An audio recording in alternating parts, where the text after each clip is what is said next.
እኔን እህትሽን እንደ ታላቅ እህት የምታከብሪኝ ከሆነ እሱን አክብሪልኝ። አስወጭልኝ ማርታ። በልጆቼ ለመጣኔ ምንም ምህረት የለኝም። አስወጭልኝ።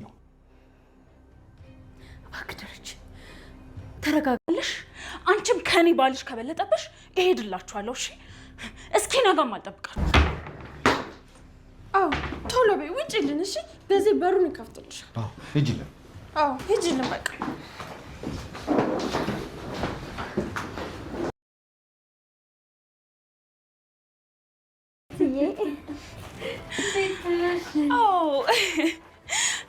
ማርትዬ እኔ ግን ልጁ ማየት ነው የምፈልገው መጀመሪያ።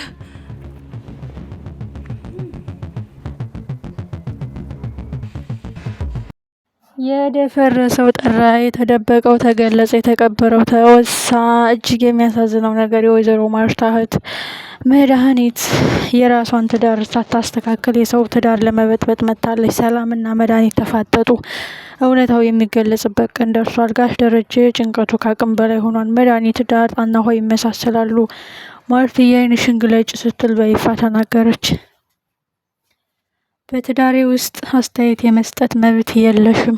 የሚመለከትሽ እዚህ በሰላም አርፈሽ ወደ ሀገርሽ መመለስ ብቻ ነው።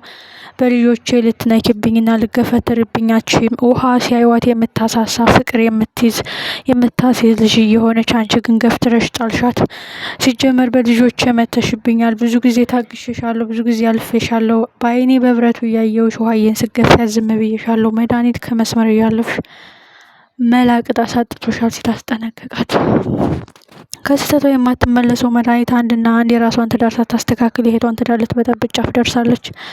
ወይዘሮ ማርታ ከባድ ጭንቀት ውስጥ ገብታለች። በትዳሬ አንቺ አይመለከትሽም መድዬ በቃ ተይኝ ስትል ማርትዬ ባልሽን መረጥሽ አይደል እንዴ በማለት ሻንጣዋን ይዛ ከቤት ወጣች። ሰላም ሰላም! የተከበራችሁና የተወደዳችሁ ውድ ቤተሰቦቼ ሰላማችሁ ብዝት ይበልልኝ በያላችሁበት የዓለም ዳርቻ። ፕሌስ ለቤት አዲስ ሆናችሁ ደገፍ ደጎማ አድርጉኝ። ተወዳጁ ዳጣ ዛሬም አጓጊና ልብ አንጠልጣይ እንደሆነ ቀጥሏል። በጣም የሚገርም ነገር እየተፈጠረ ነው። አቢጌል የመለወጧ ሚስጥር እያየን ነው። አቢጌል የሰማችውን ሚስጥር ያየችውን ነገር ድብቅ አድርጋለች። ግን በየቀኑ እንደ እግር እሳት እየተቃጠለች ነው። መድኃኒት እንግዲህ ወይዘሮ ሰላምን ሄዳ አይታታለች። ማለት የተወለደውን ልጅ አስተያየት አሁንም ማርት እየተደበቀ ጉድ ያለው ወንዶች እኮ አይታመኑም። 50 ጸጉር ቢያወጡ እንኳን ከአንቺ የሚደብቁት ብዙ ሚስጥር አለ። አንቺ ግን ታማኙ ኩሩ ንጹህ ባለቤት የታመነው ትያለሽ።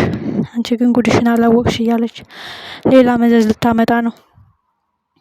ጋሽ ደረጀ በስተመጨረሻ ዳጣን እናትሽ ጋር ላስተዋውቅሽ ጫፍ ደርሻለሁ። ከዚህ በላይ መሳቀቅ የለም። አንገትሽን መድፋት የለብሽም። ከተዋረድኩም አንገቴን ከደፋው እኔ ነኝ።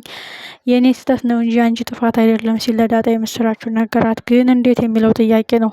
መድኃኒትና ሰላም ሲፋጠጡ እጅግ ያስፈራሉ። ሰላምዬም የመድኃኒትን ክፋትና ተንኮል ሴረኝነት ስለምታውቅ ገና ስታየው ሰላም እንኳን ተገላገልሽ ሳይሆን ልጁን ማየት እፈልጋለሁ የሚለው ነገር ነው ያጓጓት። ምክንያቱም ወይዘሮ ማርታ እንድታምናትና መረጃና ማስረጃ አሰባስባ ፊት ለፊት መጋፈጥና ማጋለጥ ማዋረድ ስለምትፈልግ ነው። ይህ ጉዳይ ወይዘሮ ሰላም አሁን እንግዲህ መድኃኒት ስታያት እጅግ ነው የደነገጠችው። ልጁ ማንን ነው የሚመስለው ማየት እፈልጋለሁ። ሰላምዬ እንኳን ወለድሽ እንኳን በሰላም ተገላገልሽ ሳይሆን ልጁን ማየት እፈልጋለሁ። ህፃን ልጅ እኮ ደስ ይለኛል እያለች የህፃኑን ፊት ገጽታ ለማየት ነው የጓጓችው። ይህ ማለት የተጠነሰሰ ሴራና የተቀነባበረ ድግስ እንዳለ ነው የሚያሳየው። ወይዘሮ ማርታስ ምን አይነት መልስ ትሰጥ ይሆን? አቢጌልም አባዬ ቀን ልታስረዝመው አትችልም። ለማየ ንገራት። አይኗን እያየህ መቀመጥ አይኗን እያየ እውነቱን መሸፈን ሲያቅጥህ አሳዝነኸኛል። ለዛ ነው እኔም ትቼ ሄድኩት። አባዬ እስከዚህ ድረስ አንተ ታግሰሃል፣ እስከዚህ ድረስ ታመሃል። አሁን ግን እውነቱን አውቀህ መራራውን ጽዋ መጎንጨት አለብህ። አባዬ እማየህ አይገባትም። የሆነ ታይም ላይ ወይ ስታወራ ወይ የሆነ ስትጨነቅ ብቻህን ስታወራ ልሰማ ትችላለች። በዛ ላይ መድኃኒት አሁን መታሳቱን እያቀጣጠለችና እያራገበችው ነው ስትል አቢጌል አስጠንቅቀዋለች። ጋሽ ደረጀም ሳላስበው ቀርቻ አይደለም ልጄ፣ ጨነቀኝ፣ አቅሜን አጣሁኝ፣ ጉልበት አጣሁኝ። የማርትዬን የዋህነት፣ ታማኝነት፣ ንጹህ ልቦና በንጹህ ልቦና ስለምታምነኝ እኔ ሸህም ያዘኝ። እንዴት ደፍሬ አይኗን እያየሁ እኔ ክጄሻለሁ ብዬ ልንገራት? ከዚህ በላይ መርዶና ከዚህ በላይ አስነዋሪ ድርጊት የለም። በእርግጥ አውቄ ያረኩት ነገር ባይሆንም ለሚነግሩት ሰው ግን እስከሚረዳ ከባድ ሚስጥር ያልተፈታ ቋጠሮ እንዴት እስከ ዛሬ እንዴት ቻልከው? ይህን ያህል አስመሳይ ነበርክ ወይ ብላ እምነቷን በእኔ ላይ ድፍን አድርጋ እንድታነሳ ከልቧ እንድትፍቀኝ ነው የምታደርገው። ግን ምን ላድርግ አቢጌል ጨነቀኝ ሲል መልሶላታል። በጣም ያሳዝናል የጋሽ ደረጀ ጭንቀት። ውሃም እንግዲህ አሁን እንግዲህ አክስቷን እየተበቀለቻት ነው። የምጠጣው ሻይ ላይ ጨው እየነሰነሰች ሁሉን ነገር ሁሉም ሰው ጠልቷታል እዛ ቤት ያሉ ሰዎች። ምክንያቱም ነገረኝነቷ፣ ተንከሲስነቷ፣ ለሰው ያላት ንቀት፣ ሁሉ ነገሯን። አቢጌልን በዚህ ላይ ዳጣን ከዚህ ቤት አሳብደን እናስወጣት እያለቻት ነው።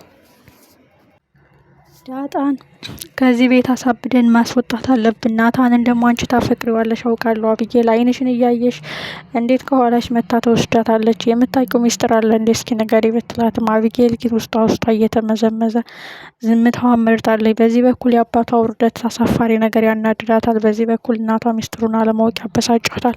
ሁለቱ ጎን ሆና ተሰቃይታለች። ምንም ቢሆን እህቴ ናት የምትለው ዳጣ የእሷ ሁኔታ የሚያሳዝናታት። መጨረሻው ምንም ይሆን ይመስላችኋል? ከምንም በላይ ጋሽ ደረጀ የማይወጡት አጣብቂኝ ውስጥ ገብተዋል። ከዳጣ በላይ ደግሞ የተደበቀው ጉድ የተወለደው ሕፃን የሱ መሆኑ ነው። ይህን ጉድ ደግሞ ሰላምዬና ጋሽ ደረጀ ብቻ ናቸው የሚያውቁት ከፈጣሪ በታች። ለዳጣም ብዙ የተደበቀ ጉድ አለኝ፣ ገና ብዙ የሚወጣ ማዕት አለኝ አቢጌል።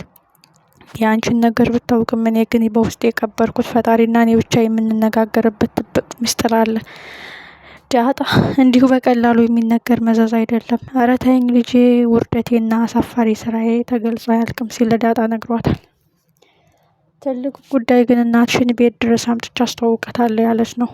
አንቺ ከቤት ብትወጪም እናትሽን አስታውቂሽ፣ እናትሽ ጋር ብትሄጂም እውነቱን ለማርታ መናገር አይቀርም። ስለዚህ እኔን ትተሽኝ አትሄጂም ሲል ለዳጣ ቃል ገብቶላታል። ትልቁ ጉዳይ ግን ወይዘሮ ማርታ ይሄን እውነት ስታውቅ፣ ይሄን መርዶ ስታውቅ አስቡት። በአደባባይ በ10 ጣት የፈርምለታለሁ አፊም ሞልቼ መሰክርለታለሁ የምትለው ባሏ ከአንድ ስህተት 2 ድፍረት የሆነ 2 ልጅ ወልዶ ሲገኝ እስኪያስቡት። ለማመን የሚከብድ ለመገመት የሚያዳግት ሚስጥር ሆኗል። መድኃኒት ኦልሬዲ የሆነ ተንኮል አስባለች። በጣም ትልቅ ተንኮል። ማርታ ወደ እሷ እንድትቆም ከእሷ ጎን እንድትቆም ማርታን የሚያስረዳ ማስረጃ ለማግኘት ነው እንትን እያለች ያለችው እየተቅለበለበች ያለችው። አንደኛ ዳጣን፣ ሁለተኛ ደግሞ ሰላም የወለደችውን ልጅ አንደኛ እርግዛ ሄዳ እና ሰላምዬም ገና ስታያት ነው ፊቷ ቀይር ያለው። በእርግጥ ሰላምም ትልቅ ጥፋት አጥፍታለች፣ በጣም ትልቅ ጥፋት። ብዙዎቻችን ሰላም ጥፋተኛ ናት፣ የደረጀን ሕይወት ያበላሸችው እሷ ናት የምንለው በቃ ሁለተኛ ማርገዟ ነው። እና እንግዲህ ወይዘሮ መድኃኒት ኦልሬዲ ልጁን አላሳይም አትላትም። ልጁን ታየዋለች። ከዛ እንደምንም ብላ የሆነ ጸጉር ወስዳ ዲኤንኤን ታስመረምር ይሆናል። ምን የሚፈጠር ይመስላችኋል? ቀጣይ ክፍል በጣም አጓጊ፣ በጣም ልብ አንጠልጣይ ነው። ሁላችን በጉጉት እንጠብቀዋለን።